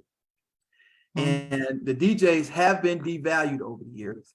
Mhm. And if we go back to when I first started DJing, DJs when I first started, one, it wasn't so many. It was my friend who DJed the high school parties, and then we had this other guy who was the adult DJ. He DJed all the adult parties, and then you had the white DJ, the DJ for white people. Okay, those are the only 3 DJs in my town. Okay. And then you had these wannabe guys that wanted to be DJs that couldn't quite crack the top level, but it was still only 3 DJs, and that's how it was in most towns. When I came to North Carolina Central in the 80s, I was the only DJ on campus. It wasn't 50. I mean, it was me and maybe a handful of other DJs just around the city. But it was only one main DJ company in Durham and maybe another one in Raleigh. So here we are now, 30 years later, and there's a DJ on every corner. It's hundreds of. I know 10 DJs right now. 50 DJs. I mean, there's DJs everywhere. But before it wasn't like that. So that's one issue. The other thing in the 80s and 90s too is that there weren't such thing as a mobile DJ. Okay, it was either a club DJ, a radio DJ, and then you had this big festival DJ, or some guy that had a lot of speakers that he brought out to a park or a festival, and then he may have had a bunch of little DJs DJ under him. You had that situation. But then you fast forward to 2000, and you can go to Sam Ash or Guitar Center and buy 2 little speakers and an amp and a controller and a laptop. And now you're doing backyard cookouts, you're doing parties, you're doing weddings, is anybody with, $1,000 can be a DJ now. So it's like a supply and demand for it. Okay, so that's another issue. Again, so again, back in the 80s and 90s, people didn't have DJs at their wedding. They had a piano player. They may have had a little radio playing or somebody play records, but not a full-blown DJ at their wedding. And so that was a thing. So now it's 2010. Now it's a business. It's a mobile DJ business. So it's about who can afford it. So you got Johnny the DJ. Johnny the DJ can afford speakers, can afford a truck, can afford flyers, can afford, promotion. He can go to the bridal shows. He can charge $1,500. But Johnny don't even know how to beat matches or scratch or anything. Or he just wears a bow tie and he just markets himself. And then you got the guy who's been DJing in his bedroom, got all the skills, but he doesn't have the right equipment. He doesn't have the right marketing skills, the professionalism. When he shows up to the party, he ain't even got a table cover. He's got a tablecloth, and he just looks like he's just out in the park trying to DJ somebody's wedding. So that's a part of it. It's the professionalism. Got it. You got DJs can't talk on the mic, which is to me is the number one skill to being a DJ is knowing how to talk on the mic. So you got that, and you got people who really think they're a DJ, but it's a profession. It's like when you go to the dentist's office, the guy's had some kind of training. He had some kind of experience. He doesn't pull your teeth with a pair of pliers and some tweezers. He has some schooling. Has some skill at it. Yeah, and so you're dealing with that. Now, the reason why your guy's only getting $150 is because he's not there. The role of a DJ at a club and for a promoter. Okay, yeah, he is setting the vibe. He is setting the environment, experience, and entertainment. But the crowd don't know that until they get in the building. Okay. And so I've been preaching this since I got back into DJing in 2010, is that DJs should take the promoter out of the equation altogether. And if the DJ became the promoter for the bar owner of the venue, he would get paid more money. And so the DJs that I followed growing up were all promoters. They were all, my friend Beaver, his name was Beaver. When he did that high school party every Friday, he went and rented the school commons area. He had his uncle at the door, and they collected $5 from every student that walked in that door. And he did that every week for 5 years. And then he got old enough to go into bars and clubs, and he would book the club owner. He just ran the bar. He didn't have his nephew DJ, and he had a bar. And so he depended on the DJ to be the promoter. And now the DJ can have a team on his, he can have a promoter on his team. He can have somebody like you to be his promoter, but the onus is on him to go to that bar owner and say, hey, I want to bring 25 people to this bar every week or this nightclub every week, 50 people, 100 people this week. And you're going to give me the door, or you're going to give me a percentage of the door or percentage of the bar. That to me is the way to go. You know, Yeah. That's to me the only solution. Now again, some DJs are popular where the bar owner sees value and they might pay him $500 more than the industry average. But to me, the solution is the DJ becomes the promoter. And then the other thing too, that $150, it appears to be a little bit of money that night, but when you think of it, but if you DJ for $150, not on a Saturday night, but let's say on a Monday night, and it's $200 a night, or $250. Let's say it's $250. So it ends up $1,000 at the end of the month. $1,000 a month can pay your rent. $1,000 a month you can afford a Lexus. You know, $1,000 a month at the end of the year is $12,000. You can take that $12,000 and invest it in an IRA or in real estate, hire somebody to be your marketing promotion, improve your equipment. So to say look at it like it's only $250 while the owner's making $25,000. No, you only worth what your perceive is worth. If he thought you was worth $1,000, he would pay you $1,000 if he didn't have any other option. And so the onus is on you to create more value. And the value is not playing music and beat matching and scratching. The value is how many people walk in that door and buy a margarita. That's really where the money is, because one person can buy 3 drinks and that's $45 right there, a person. And if it's 100 people in there, that's $4,500 that the bar owner has made just in drinks because of what you brought to the table, just 100 people, right. You know? And so if DJs focused on that instead of lights and fog and crab scratching and beat matching and that kind of thing, they focused on that. They focused on 50 people. I had a bar owner tell me if I just brought 15 people, I'm good. And I'm like, I don't know, 15 people? It's hard getting 15 people to come see you DJ. And that's a wake-up call. You know what I mean? Yeah, but yeah, you're a good DJ, but are they going to put on it? Are they going to get their hair done and nails done? Are they going to drive all the way from Raleigh to Durham or Hillsborough or whatever to come see you DJ? You know, but I think they come and they try to pick up somebody, try to make a hookup or get some drinks. I don't think they come to see the DJ. I think if they get there and it's a jukebox, I think they'll be satisfied, you know. Yeah, see, I'm different. I'm so different. I don't know. I just had this weird affinity for DJs. I don't know where it came from, where it started. Well, yeah, I do. There are people who are there to be entertained by the DJ. I mean, there are people that sit and watch. I'm her. I am her. I am her. I will go see a DJ that I know is good perform, and I will drive to go see them. Okay. And you know, that's a lot for me because I don't go everywhere for everybody. Wow. But pre-pandemic, I was everywhere. Okay. Everywhere.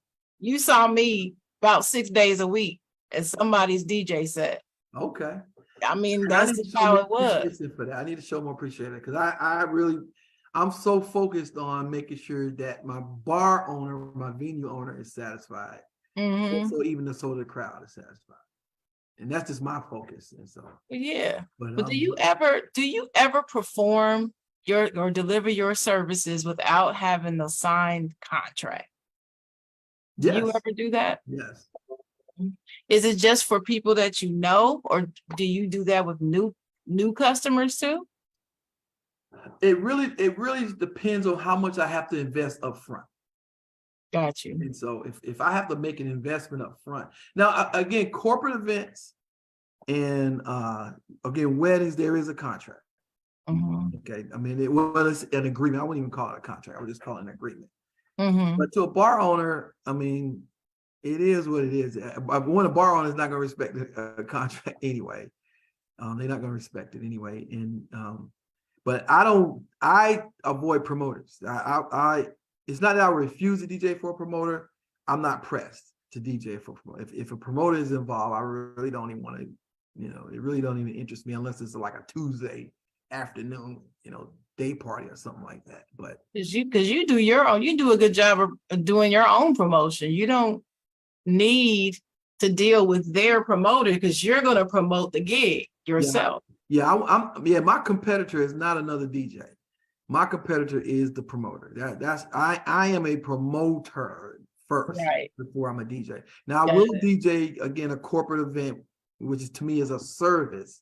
That I mentioned before as somebody that the crowd's going to be there whether I'm there or not. But to a bar or restaurant, I don't want to promote it in between my money. I can put out flyers. I can put out email e-blasts. I can shake hands and kiss babies and walk around the club, and I can walk around the mall and tell, hey, you need to come to my party. I can do that. Why do I need a promoter for that? The music is so second nature to me. I don't even have to, I don't want to say I don't practice, but it's not something that I spend a lot of time prepping for. I prep for that flyer. Right now, I got a thing I'm working on Wednesday, and the owner of the club hadn't called me back, and he wants me to do this Wednesday night. Well, we need to start promoting it now. And so, but when I was just DJing, I wouldn't even, here it is Saturday and the event is Wednesday, I wouldn't even be thinking about it. I'd be thinking about, what records I'm gonna play, how I'm gonna do this transition, how I'm gonna do what I'm gonna wear, what time I'm gonna get there. And you get there and nobody's there. And then the promoter looks at you, I gotta give you $250 for that. I want to make sure that not only, Wednesday is decent, that we got something to build on. And at the end of the month, it's $1,000, and it's 7 days a week, and I want to DJ 4 out of the 7. And then plus I got my marketing agency. So, and then, you good. Yeah, but here's the thing. I got time to do that. Now I didn't have time when I had kids and home and that kind of thing. Right. So, but now you're doing your marketing company and then you're DJing. So you're doing both of those things. They're both your career, so to speak. Right. This is not just a hobby for you. No, you do the thing. No. What I'm saying. It's not easy. It's a struggle. It was hard giving up that steady paycheck, and like I said, right. Some weeks, some months. It's after Christmas. Ain't nobody doing nothing right now. See, this is the perfect time to have something, really, right, because a lot of people don't during this time of year. It's I guess January is somewhat of a reset, and in my experience in marketing, really with any company, any product, the work doesn't begin until to May. May to January, December is really when businesses make most of their money. The first 3 months of the year, they're just strategizing, getting their inventory supply lines in place, and then once the weather break, they want to make sure they got enough supply and they got enough help and employees in place. So when they really start making money, May through December, they finish the year strong. But now, right, now these business owners they ain't focused on nothing right now. Well, let me ask you another business question, and then I'm gonna throw it back to Dennis. Have you ever had a time when you booked a gig and they told you their expectations? They said, okay, I want you to come to this venue and I want you to do this, this, and this. And you're like, cool, bet, I'm there. And then you get there and they want you to do something else on top of what they already agreed on. They didn't say about more money. You didn't tell me you wanted me to do this too now. Well, where is this coming from? Has that happened to you? And if so, how did you handle it? Yeah, people are slick with that kind of people are slick. Oh, yeah, they slide it in there, won't they? Yeah, and again, I got two halves of my DJ career. Again, it was the mixtape, the radio, club. Then I took a layoff, and then I became a mobile DJ. And that was one of the frustrating things about being a mobile DJ, is because you want to get paid at the end of the night, and then the other thing too, you want the customer to feel comfortable in that you did a good service to them. And so So yeah, you get you get your little ego bruise when they say, well, the other DJ, he brought X, Y, he brought some lights, and this other DJ had fog, and this other DJ, he had this. And so, well, we didn't agree on that. And so you want to, you want to feel like you're doing your best, or you presented your best, and then you end up doing stuff you don't necessarily want to do. But again, if the vibe of the owner, the vibe of the promoter, the vibe of the place is not what I'm feeling, then I can get a sense of that right from the beginning. But in the early days, I would make a mistake like that and provide more than what I planned to.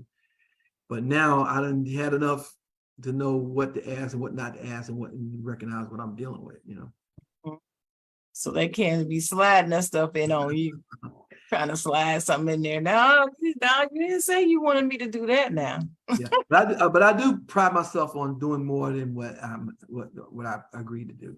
So, but I like to bring it to the table versus him demanding that I do it, or at least try to guilt me into doing it. So, but I typically bring more than what I at least do more than what as expected. Now I've heard grumblings from some of the DJs that they think you guys should unionize in the Triangle. What do you think about that? Having a DJ union? No. Yeah, I didn't think that you would vibe with that.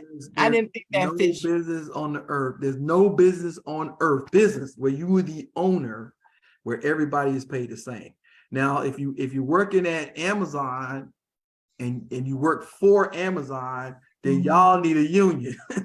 Right. Amazon needs to pay y'all benefits and 401, whatever y'all think y'all deserve from that company, then yeah, y'all should unionize and get together and demand whatever. But there's no industry in the world where people should be paid the same thing. No, not in the dentist industry, plumbing, hair salons, restaurants, you name the business, nobody's equal. Nobody's suggesting that it should be equal. The word is no. If the client can't afford you, then the onus is on you to show your value or deal with a different type of clientele. I'm like, no is no too. You don't. That's one thing I did learn. Just because they ask you to do the gig and you don't have something on your calendar, you don't have to take it. No. Don't. You can say no and move on to the next one. But I'm not really a price issue. I look at what is it, Saturday? Like I don't have a gig right now, right? And now if you call me again, Sharon, and you're having a family reunion in August, that price is actually going to be higher. But Sharon, you say, Travis, look, my family reunion is this afternoon, and DJ he didn't show up. All we got is $150. You might get me to roll off the couch for that. Right. But you're not gonna get $150 from me at your family reunion in August. Right. That makes sense. That makes sense. If it's first special circumstance like that at the last minute, I can agree with you on that. And I'm gonna tell you one thing that DJs have egos that I think are inflated too. And before I got into DJing, just right before I just got into DJing, I was working at K97, and they was having a concert at the PNC. It wasn't the PNC Arena. I don't know what it was then, but it was at the PNC Arena. It was a Fresh Fest tour. It was Keith Sweat, SWV. Oh yeah. Who else was there? Tony, and Guy. And Carl Thomas wasn't there? Was he there? He might have been too, but this would have been 2008 or 2007, somewhere around that. And I was working with the promoter, and the promoter threw it in the last minute. Travis, we need a DJ. The DJ 45 minutes before the show starts. And at that time, I was just starting to get my interest back in the DJ, but I wasn't quite out there yet. Yeah. I ain't gonna name the names I called, Sharon, but I called all the usual suspects. I said, hey, look, I got a promoter. They need somebody to open up for Keith Sweat at the show. It's just 45 minutes. They'll give you 4 tickets. Wow. And I called every DJ I know. It was how much they pay, how much they gonna pay, how much they gonna pay. I'm not rolling out my calculator. I got all the usual things that DJs say that they won't do. So anyway, I won't quite there back yet, but I had just enough to get on board. Uh-huh. So I told my promoter, I said, look, I'm gonna come and I'm gonna DJ. It's just 45 minutes. And so when I came in, I had this little control, this little tiny little Hercules. It was just a little amateur control or whatever. And as soon as I walked into the arena, because I wasn't on the main stage, I was like where the sound guy was. Okay. So, but it was in the center of the arena on the floor, and there was a platform, and everybody as they were walking in, they could see me on this platform, you know. And so I'm just playing music. I'm just playing music off my laptop. I got this little teeny top, won't even no bigger than a little laptop, just playing music. And then as people was walking in, they were seeing me, Sharon, because I used to, like in the 80s and 90s, I was on the radio and everybody knew me as a DJ. So it was this Fresh Fest event. So people were like, oh yeah, there's Travis. People was walking in, everybody was looking at me like, hey, there's Travis. Oh, it was just, and still to this day, that was another moment that set me to the next, put me to the next stage. Now I'm the guy that was at the Fresh Fest concert. Now that's on my resume. I DJ for Keith Sweat. So so what is that worth to you as a marketing person? Yeah. And so, but again, Junebug is having a party down at the Sugar Shack. No, I'm not doing a free party for him for exposure. No, I'm not doing that. But if Keith Sweat calls me today and say, hey man, I need a DJ to spin my after party, I'm gonna do a walkthrough, I need somebody to play music, I'm probably gonna do it. That's worth doing it. Exactly. I heard that guy say they won't DJ on the radio for free. I mean, it's a free infomercial for 3 hours. The show and I do get paid for the show I do on Friday nights, but the infomercial, that's a 3-hour infomercial. That's cool. Exposure does count for something. If it's the right quality of that exposure. Exactly. Not just anywhere. Right. Because you want to be perceived that they did pay. I want to be perceived that somebody paid me $1,000. But if you always doing the Sugar Shack for $100, then they gonna always see you as a Sugar Shack DJ. Exactly. That's that Sugar Shack DJ. Yep. Yep. All right, Mr. Dennis, it's back to you. Well, being the fact that you was on the radio and everything, and then you started DJing, did you I know you got events that you do, you was talking about your Thursday event, your TGI Thursdays. Did you have big specific events? You know what I mean? Like, I'm gonna say 1,000 people. Yeah, that's the Playlist Concert Series. That's the event. Because what happened when I started doing the Friday Night Mix Show, the first year was just a straight up mix show on Friday nights, 3 hours. We played old school music. And then Durham Central Park came to the station and said, hey, we're planning a first Friday concert in the summer. And we're going to bring live bands, and it's going to be a 3-hour event. We're going to have vendors and everything. And then the radio station said, well, no, I was talking about your event. Like, this is yours, all you. Like, you planned it, you put it together, you paid the venue. Oh, yeah. Well, right now, I'm not planning any events with my name on it, or just I went to the bar owner and told him to give me the door. I'm not doing that. I don't have that kind of following. Oh, okay. That's what I was asking. But what I do is I do go to bar owners and I say, hey, looks like you got a night that's struggling. And it looks like whoever you're working with is not doing XYZ. Book my marketing company, VSG Marketing, and let me shore up areas you need help with in marketing, meaning that let me fix your website, let me fix your social media. Let's get the DJ in line where we can make sure it's the right vibe. Let's create a way to capture leads, emails, when we're in the bar, because I feel like if I'm going to market your business, I have to understand your business. So it does help me to be a DJ, that I'm actually setting the vibe. So, like for instance, he had this other DJ that was playing the wrong kind of music. Like for me, I don't play dirty music at all, period. Okay. And for some people, they claim they don't like the party unless it's the dirty version, which I disagree. And there are some people that don't want to hear that. And I think there's more people that don't want to hear it than do. And so if the DJ owner is consistent with me and I do my job, over time, I can clean up his crowd. I can clean up his riff. I can get his riff raff. Now, there are moments where I do some songs you just can't help but playing the dirty version. Big Mama Thing by Lil' Kim, Ain't No Fun by Snoop Dogg. I'll play that dirty version. Right, I'll play that version, but I won't play it till like 12:30, 1 o'clock. But I'm not playing the songs that you typically hear on the radio, like the Glorilla chick. Yeah. Like I'm not feeling that vibe anyway. But I would not play that vibe I wouldn't play that song at 10 o'clock. It's just because I know there's a 10 o'clock person that ain't into that. That's a 1:30 person, a 12:30 person. And so when I go to a bar at 50 or 40, I don't want it to be ratchet. If it's ratchet at 9 o'clock, that's not where I want to be, And so, especially here in Raleigh, Raleigh to me is a bougie kind of town. So true. So I don't want to be even associated with. I want to be associated with bougie. And so when people have you done karaoke events? Yep. I gotta get props out to DJ R&B. If it wasn't for R&B, I wouldn't even have a DJ career because he schooled me and hit me to karaoke.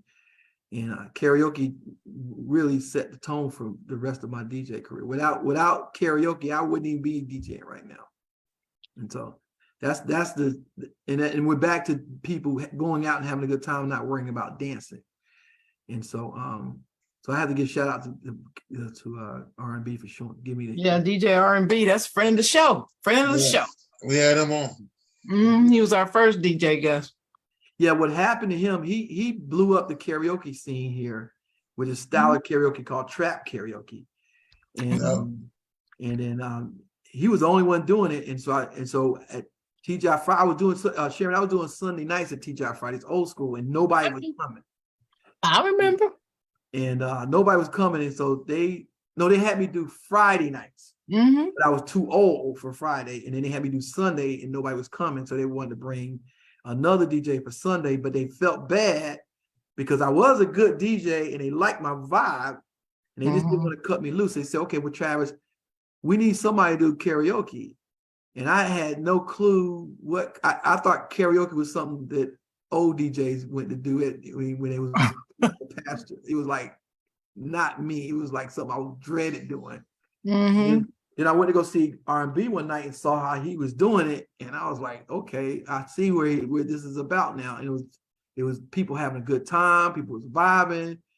It was pretty good. And then I didn't do it like him. I just kind of made it my own style. And then it took off from there.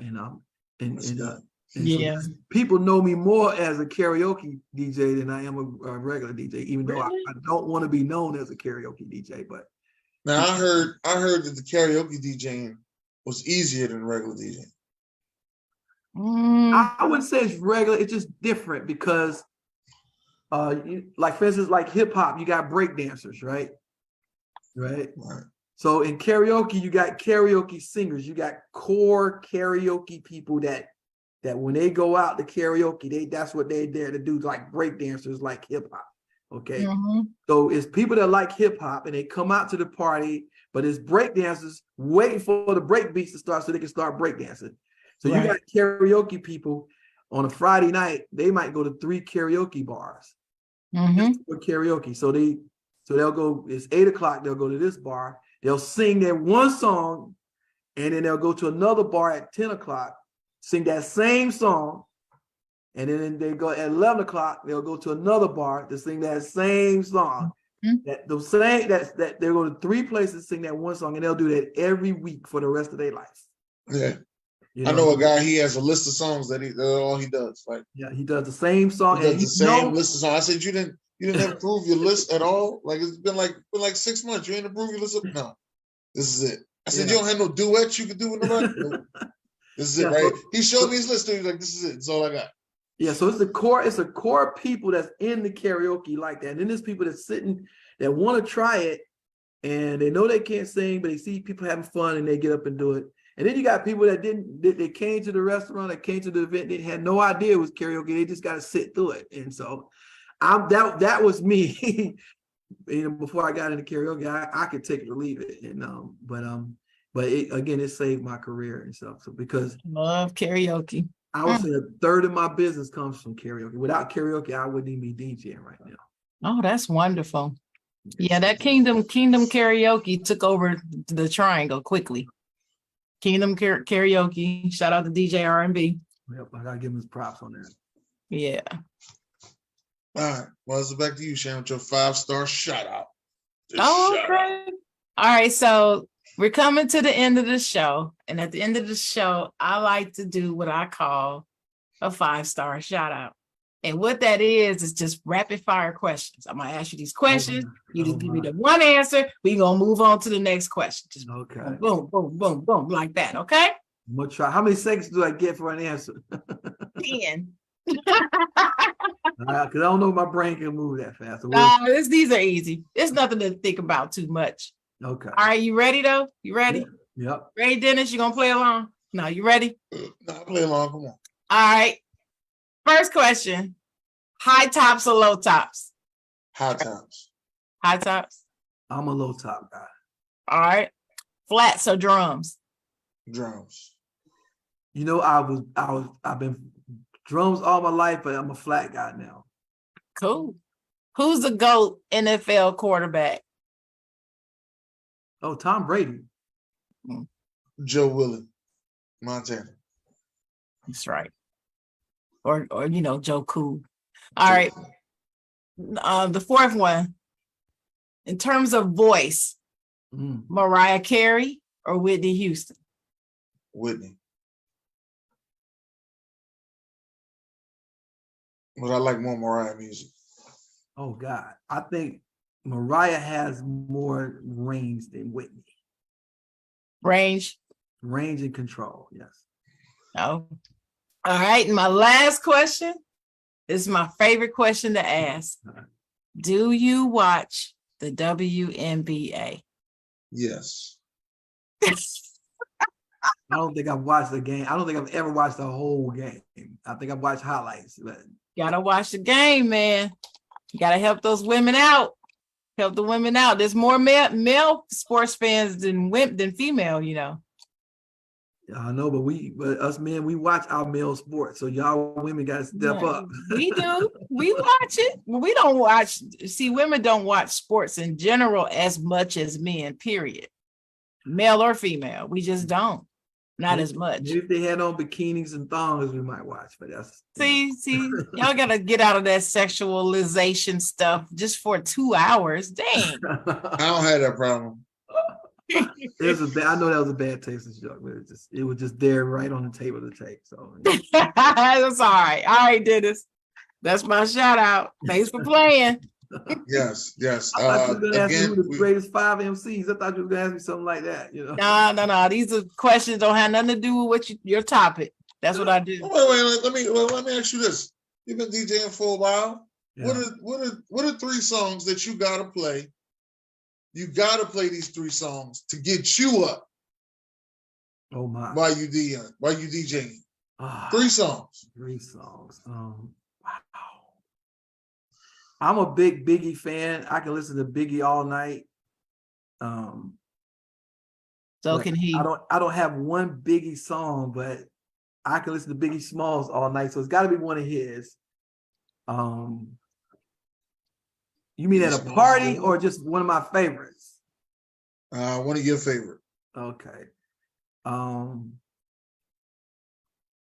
We're still back to Biggie. I'm trying to pinpoint a Biggie song. I wish I could say R. Kelly, but I'm embarrassed to say. You can say it. I still like R. Kelly. You ain't saying you best friends with him. I still like R. Kelly's music. I still like Happy People. I still like In the Name of Love. I think that's the greatest song that was written this century. I think that's the one. Step in the Name of Love. Yep, I missed that song. And it's sad that happened. And then Michael Jackson. I'm trying to think. I do a Michael Jackson set, but Human Nature.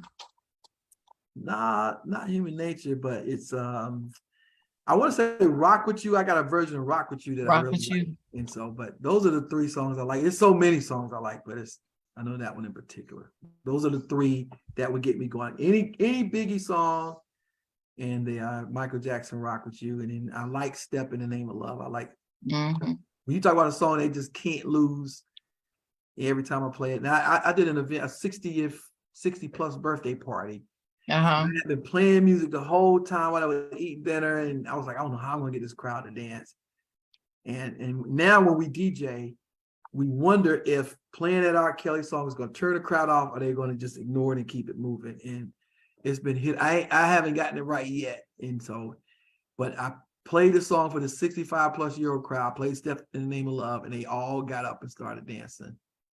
And so that's I think that to me is the best song written this in the last 25 years. That's the song, boy. Step in the Name of Love. What would be the number one song that's bound to bring the people out to the dance floor all the time, though? Every time. Well, any of the line dances. I mean, besides the line dances. Yeah. Besides the line dances. Every time. Oh God, I need to have my playlist up. You named one earlier. It Takes Two. Well, it Takes Two is starting to wear off. Really? I think Beyonce hold court on that. I think Beyonce wins with any of her 5 top songs. What about that song? She wins with Get Me Body. Love on Top. Get Me Body. Get Me Body. Get Me Body. Crazy in Love. Oh my God. Get Me Body. You can't keep the women from running on the floor when Get Me Body comes on. Single Ladies, Love on Top. She wins every time. Yeah, Beyonce wins. And Before I Let Go, I mean, the Cuff It song, which I'm surprised they all like that too. She wins every time.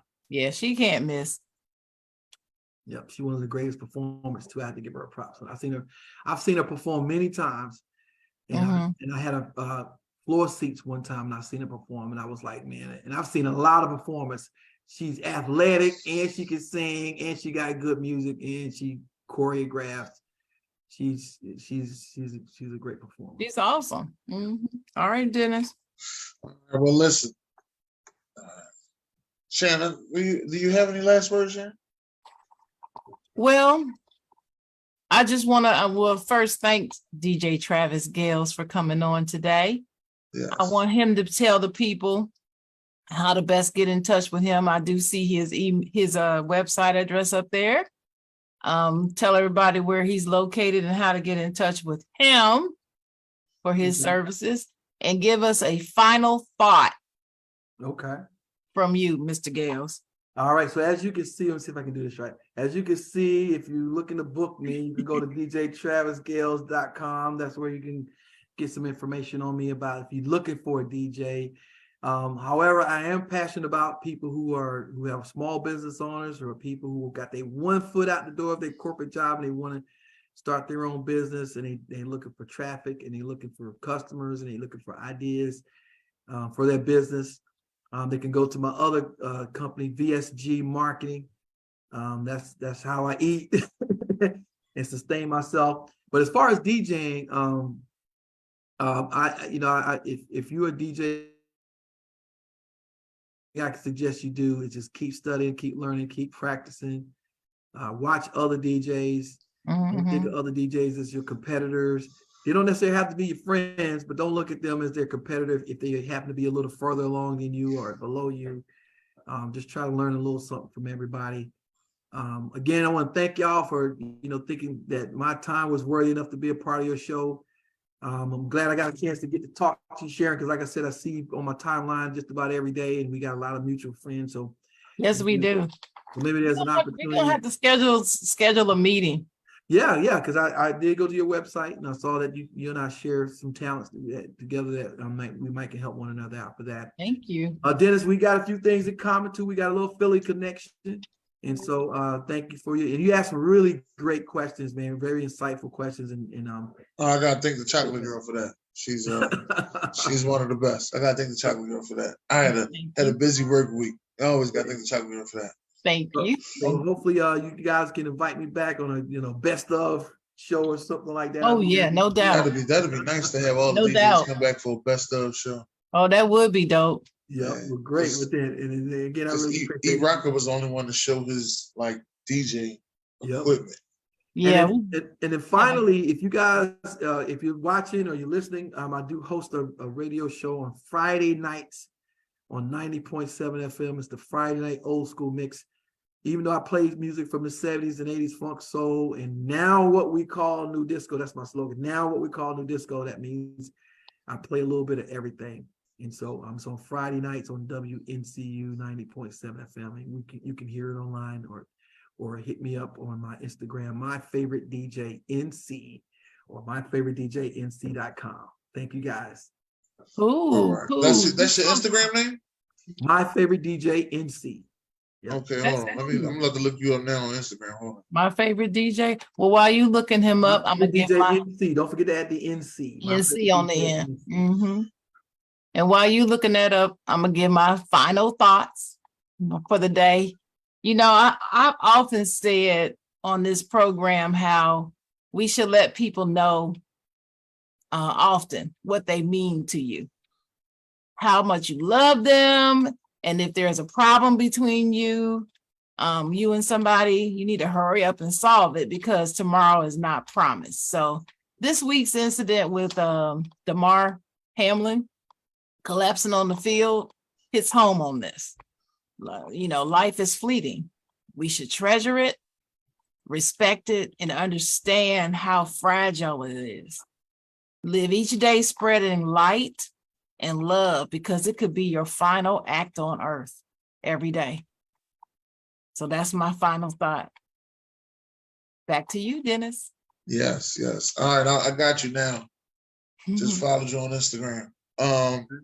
I like, again, Sharon was right about what happened to Damar Hamlin, you know what I mean? After I got the news that he started talking and everything, I got a little selfish, I'm not gonna lie. I got selfish because I was worried about my fantasy football. After that, once I found out he was good, he was talking, everything was good with him.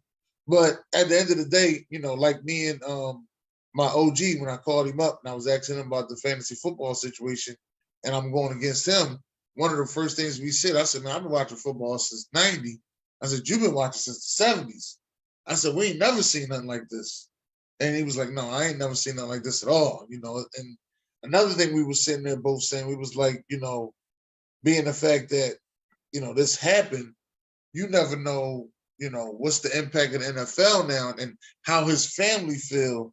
One of the first things he said, he was like, as soon as I seen that young man down there and people started crying, first thing I thought about was Hank Gathers. And he said, I wonder how Hank Gathers' family felt that they just took him right off, put him in the ambulance, and then they continued the game. And then that was just one of the first things he thought about. So, a lot of people upset me. I was selfish at that moment as well. So I'm not going to just sit here and say those selfish people. I was selfish at that moment as well. Wasn't Skip Bayless selfish, but I was selfish. I'm going to say, don't take things for granted. This life here that we have is precious. Do not take things for granted. That's what I'm going to say. That's right. Yeah. And DJ Travis Ghost, again, thank you for coming out. DJ Erock, he had to go. He had some family time he had to spend, but I'm glad he came out. Make sure y'all tune in with us each and every Saturday at 10 a.m. Saturday morning show. Your favorite Saturday morning show, the Side Jawn. God bless. Great day.